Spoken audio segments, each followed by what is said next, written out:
Hello നമസ്കാരം. നമുക്കിന്ന് dust of snow എന്നുള്ള പോയം പഠിക്കാം. ഈ ഒരു പോയം വളരെ ചെറുതാണ്, പക്ഷേ ആൾക്കാർക്ക് ഭയങ്കര കൺഫ്യൂഷനാണ്. കാരണം എന്ത് പഠിക്കണം ഇതിൽ നിന്ന്? വളരെ ചെറിയ പോയമാണ്, ഇതിൽ എന്ത് മീനിങ് ആണുള്ളത്?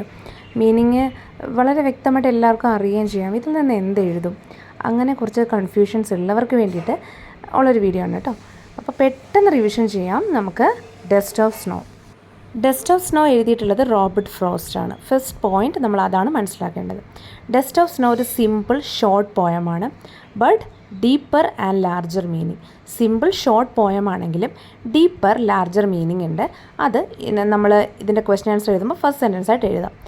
ഈ പോയം എക്സ്പ്ലെയിൻ ചെയ്യുന്നത് how a simple act is experiencing snow on one's body can brighten one's day up. എങ്ങനെയാണ് ചെറിയൊരു സിമ്പിളായിട്ടുള്ളൊരു ആക്ട് ഒരാളുടെ ഫുൾ ഡേയും ഇമ്പാക്റ്റ് ചെയ്യുന്നത്. അപ്പം നമ്മുടെ ലൈഫിൽ സിമ്പിളായിട്ടുള്ള ചില ആക്ട്സ് നമ്മുടെ ജീവിതത്തെ എങ്ങനെ മാറ്റിമറിക്കുന്നു എന്നുള്ളതാണ് ഈ ഒരു പോയത്തിൻ്റെ മെയിൻ തീം. അടുത്തതായിട്ട് ഇമ്പോർട്ടൻറ്റ് തീംസ് ആണ്. ഈ പോയത്തിൽ ഏതൊക്കെ തീമാണുള്ളത്? Nature's capacity for transformation. അപ്പോൾ പ്രകൃതിക്കൊരു കപ്പാസിറ്റി ഉണ്ട്. നമ്മൾ എത്ര ദുഃഖത്തിലിരിക്കുമ്പോഴും പ്രകൃതിയിലേക്ക് ഇറങ്ങിച്ചെന്നാൽ നമുക്കൊരു മാറ്റം ഉണ്ടാവും. അപ്പം നേച്ചറിൻ്റെ ഒരു കപ്പാസിറ്റി, നമ്മളെ ട്രാൻസ്ഫോം ചെയ്യാനുള്ള കപ്പാസിറ്റി, ചേഞ്ച് ചെയ്യാനുള്ള capacity. How it can changes one's attitude and view point. എങ്ങനെയാണ് ഒരു മനുഷ്യൻ്റെ സ്വഭാവം അല്ലെങ്കിൽ അയാളുടെ ചിന്താഗതി അത് മാറ്റിയിട്ട് അയാളുടെ വ്യൂ പോയിൻ്റും ഒക്കെ മാറ്റി അയാളെ ശരിക്കും ഒരു റിലാക്സ്ഡ് ആയിട്ടുള്ളൊരു മൂഡിലേക്ക് കൊണ്ടുവരാൻ പറ്റുക. അത് പ്രകൃതിക്ക് സാധിക്കുമെന്നാണ് പറയുന്നത്. അടുത്തൊരു ഇമ്പോർട്ടൻറ്റ് തീമാണ് ക്രോ ആൻഡ് ഹെംലോക്ക്. ക്രോ എന്ന് പറയുമ്പോൾ അറിയാലോ കാക്ക, ഹെംലോക്ക് എന്ന് പറയുന്നത് ഒരു പോയിസണസ് ആയിട്ടുള്ളൊരു ട്രീ ആണ്. അപ്പം ഈ രണ്ട് കാര്യങ്ങളും ഇൻഓസ്പീഷ്യസ് ആണ്, അതായത് അത്ര ശുഭകരമായ കാര്യങ്ങളല്ല. കാക്ക എന്ന് പറയുമ്പോൾ ശുഭകരമായൊരു കാര്യമായിട്ട് കണക്കാക്കുന്നില്ല. അതുപോലെ വിഷം നൽകുന്നൊരു ട്രീ എന്ന് പറയുമ്പോൾ അതും ശരിക്കും ഒരു ഓസ്പീഷ്യസ് ആയിട്ടുള്ള കാര്യമല്ല. എന്നാൽ ഇതിൽ എങ്ങനെയാണ് ഇങ്ങനെയുള്ള കാര്യങ്ങൾ നമ്മുടെ മൂഡ് ചേഞ്ച് ചെയ്ത് റിഗ്രറ്റിൽ നിന്നും, അതായത് സങ്കടത്തിൽ നിന്നും നമ്മളെ സന്തോഷത്തിലേക്ക് കൊണ്ടുവരിക.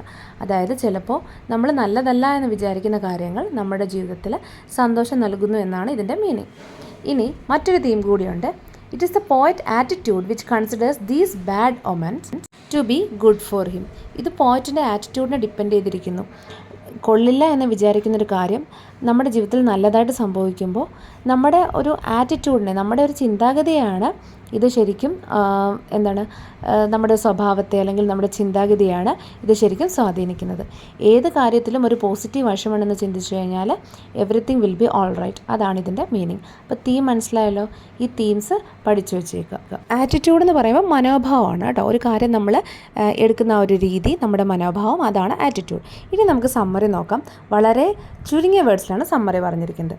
Author was experiencing such a bad day. അപ്പോൾ ഓദർ വളരെ മൂഡ് ഔട്ടായിട്ട് നടക്കുകയാണ്. എന്താണ് കാരണം എന്ന റീസൺ പറയുന്നില്ല. He didn't know the reason. അപ്പോൾ അദ്ദേഹത്തിനും റീസൺ പറയുന്നില്ല അല്ലെങ്കിൽ അറിയില്ല എന്ന് വേണമെങ്കിൽ നമുക്ക്. When a crow's movement near a hemlock tree dust snow upon him. അപ്പോൾ ഒരു ക്രോ ജസ്റ്റ് ഹെംലോക്ക് ട്രീയിലിരുന്ന് മൂവ് ചെയ്യുന്നു. അതിൻ്റെ ദേഹത്ത് സ്നോ ഉണ്ടായിരുന്നു. അത് പോയറ്റിൻ്റെ ദേഹത്തേക്ക് വീഴുന്നു. This snow instantly makes him happier. പെട്ടെന്ന് ഈ ഒരു ഇൻസിഡൻറ്റ് അദ്ദേഹത്തെ സന്തോഷവാനാക്കി മാറ്റുന്നു.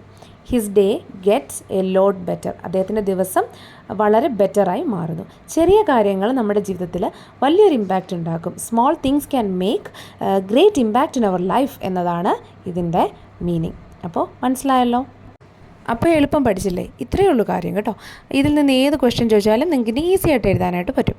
അതായത് how a simple thing can change your life, അല്ലെങ്കിൽ how a simple thing change the life of the poet, theme, അതല്ലെങ്കിൽ പ്രിപ്പയർ എ ഷോർട്ട് സമ്മറി, അല്ലെങ്കിൽ how a bad day in the life of the poet change into a good day, narrate the incident, just like എന്ത് ചോദിച്ചാലും നിങ്ങൾക്ക് easy ആയിട്ട് ഈ ഒരു theme, summary അല്ലെങ്കിൽ introduction വെച്ചിട്ട് എഴുതാൻ പറ്റും കേട്ടോ. അപ്പം ഇത്രയേ ഉള്ളൂ. ഈ ഒരു പോയം മനസ്സിലായെന്ന് വിചാരിക്കുന്നു. നെക്സ്റ്റ് ഏത് പോയം വേണം അല്ലെങ്കിൽ ഏത് ലെസൺ വേണം എന്നുള്ളത് കമൻറ്റ് ചെയ്യുക അല്ലെങ്കിൽ മെയിൽ ചെയ്യുക കേട്ടോ. Thank you. Have A nice day.